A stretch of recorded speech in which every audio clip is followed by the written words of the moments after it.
हमारे साथ सांसद चंद्रशेखर आजाद जुड़ गए हैं। चंद्रशेखर जी, बहुत बहुत स्वागत और बहुत बहुत बधाई आपको। आखिरकार आपकी जो प्राइमा फेसी मांग थी कि धर्मेंद्र प्रधान इस्तीफा दे दें मंत्रिमंडल से, वो दे चुके हैं। कैसे रिएक्ट करेंगे आप? देखिए, ये 52% युवाओं का देश है और युवाओं की मांग को जो जायज है वो लाठी गोली से नहीं कुचला जा सकता। तो सबसे पहली शर्त ये थी कि पहले धर्मेंद्र प्रधान इस्तीफा देंगे, तब फिर पार्लियामेंट में भी चर्चा शुरू होगी। तो धर्मेंद्र प्रधान जी को नैतिकता के आधार पर इस्तीफा देना था कि उनकी वजह से 20 से 22 बच्चों ने सुसाइड किया। देर से हुआ लेकिन उचित कदम है। अभी शिक्षा में सुधार बाकी है जी। ये जो पूरी पॉलिसी है, एग्जाम पॉलिसी, इसमें सुधार होना चाहिए, वो बहुत जरूरी है। वरना ये चेहरा बदलने से, व्यक्ति बदलने से काम नहीं चलेगा। अगर सरकार की नीयत सही है तो वो इस पॉलिसी में सुधार करे कि बच्चे पेपर देने जा रहे हैं 500 किलोमीटर, बच्चियां पेपर देने जा रही 500 किलोमीटर, वो बेरोजगार हैं, वही आपकी सरकार चलाने का पैसा दे रहे हैं। ये कहाँ तक सही है? दूर दूर सेंटर पेपर की परीक्षा में जो हर बार जो है भाई नौकरी आई 10,000 वैकेंसी और पेपर फॉर्म भरा 10 लाख बच्चों ने, 9,90,000 बच्चों का जो पैसा है वो तो सरकार पे चला गया। तो बेरोजगार लोग हैं, इनको क्यों लूट रहे हो? ये लूट का काम बंद होना चाहिए। मैं दो चीज इसमें आपसे और समझना चाहूंगा। एक तो ये क्योंकि आप भी लगातार अनशन कर रहे थे संसद परिसर में, तो उस अनशन को तो आप पूरी तरह से आप खत्म कर देंगे? मैं तो आज भी आंदोलन पे हूँ, लखनऊ में इको गार्डन पे, हजारों लोगों के बीच में। अच्छा। पूरे उत्तर प्रदेश में और देश भर में आज आजाद समाज पार्टी चंद्रशेखर भाई, आप तो मुख्यालय में ज्ञापन दे रही है। चंद्रशेखर भाई, आप तो चूंकि खुद भी सांसद है ना, जो मंडे से अभी मानसून सत्र चलेगा, बीइंग अ सांसद हम लोग भी उम्मीद करेंगे कि आप लोग जाइए और चर्चा में हिस्सा लीजिए और सरकार को बताइए कि कैसे बेहतरी आ सकती है इस एजुकेशन सिस्टम में।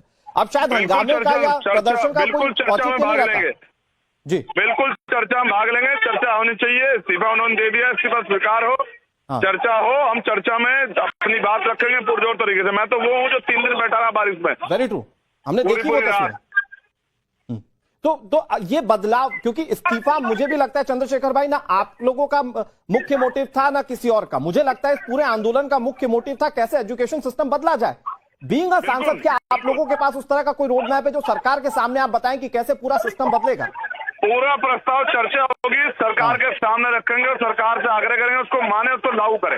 अच्छा चंद्रशेखर भाई, लास्ट चीज एक पूछ रहा हूं आपसे, क्योंकि मैंने देखा आपने बहुत इंटरेक्ट किया। मैं खुद भी कवर करने गया जंतर मंतर पे, मैंने देखा आपका इंटरेक्शन बड़ा हुआ छात्रों से। अब यहां से चूंकि इस्तीफा हो चुका है, आप कहेंगे छात्रों को कि अब जाइए घर, अब जाकर पढ़ाई कीजिए, क्योंकि अब पढ़ाई की जरूरत है। बिल्कुल, जो लोग आंदोलन में हैं उन छात्रों से अपील करेंगे कि उनकी जो बाकी मांगे उन पर लेके पार्लियामेंट में भी चर्चा हो रही है और चर्चा होगी, और उनकी जो मांगे उनके लेके सरकार को भी ज्ञापन दिया गया था। तो उम्मीद है कि सरकार सारी मांगे मान लेगी, तो अपनी पढ़ाई पे ध्यान दे। ये बात उनसे मैं जरूर कहूंगा। ठीक है, मतलब आप कह रहे हैं कि अब ये प्रदर्शन होने का कोई औचित्य नहीं है, प्रदर्शन खत्म हो। देखिए, ये एक मांग है, दूसरी जो कल मांगे जिन पे कहा गया था उन पे क्या डिसीजन हो गया उनकी मुझे जानकारी नहीं है। हम जो प्रदर्शन कर रहे हैं वो आज का है। अच्छा, अगर सरकार मांगे मान लेगी तो हम लोगों से कहेंगे, बच्चों से कहेंगे पढ़ें, पार्टी के लोग काम करें। अगर कोई मांगे रहेगी तो उसके लिए भी बात करेंगे। अच्छा, सियासी प्रदर्शन सुधार के लिए था, किसी व्यक्ति के खिलाफ नहीं था, सरकार की पॉलिसी के खिलाफ था। बहुत बढ़िया चंद्रशेखर भाई, ये सुनकर अच्छा लगा कि आप लोग छात्रों के बारे में इतना सोच रहे हैं। एक चीज और मैं पूछ रहा हूं, क्या विपक्ष को भी कोई नसीहत देंगे, क्योंकि उन्होंने जबरदस्त हंगामा किया, संसद चलने ही नहीं दी। उन लोगों की भी सहभागिता की जरूरत है छात्रों पर, अगर कंस्ट्रक्टिव चर्चा होनी है तो। अगर विपक्ष हंगामा नहीं करता तो सरकार नहीं है, इतनी संवेदना नहीं सरकार में, जिसने बैलेट गन चला के जो है आंखें फोड़ दी बच्चों को लाठीमारी, इतनी संवेदना नहीं सरकार में। ये विपक्ष ने जोर लगाया और जो प्रोटेस्टर है उन सबको बधाई देता हूं मैं। तो अब तो संसद में हंगामे की कोई जगह नहीं ना चंद्रशेखर भाई? बिल्कुल सहमत हूँ, संसद में चर्चा होती है, मैं चर्चा का समर्थक हूँ, हंगामे का समर्थक नहीं हूँ। ठीक है, बहुत शुक्रिया चंद्रशेखर भाई हमारे साथ जुड़ने के लिए, और आपके भी उस प्रदर्शन को बहुत बहुत सलाम, क्योंकि आप बारिश में लगातार डटे रहे। वो तस्वीरें देखी, बतौर सांसद आप ही वो थे जो कम से कम अनशन के स्तर पर प्रदर्शन कर रहे थे, बाकी लोगों ने तो राजनीतिक बयानबाजियां भी की थी। शुक्रिया आपका चंद्रशेखर भाई हमारे साथ जुड़ने के लिए।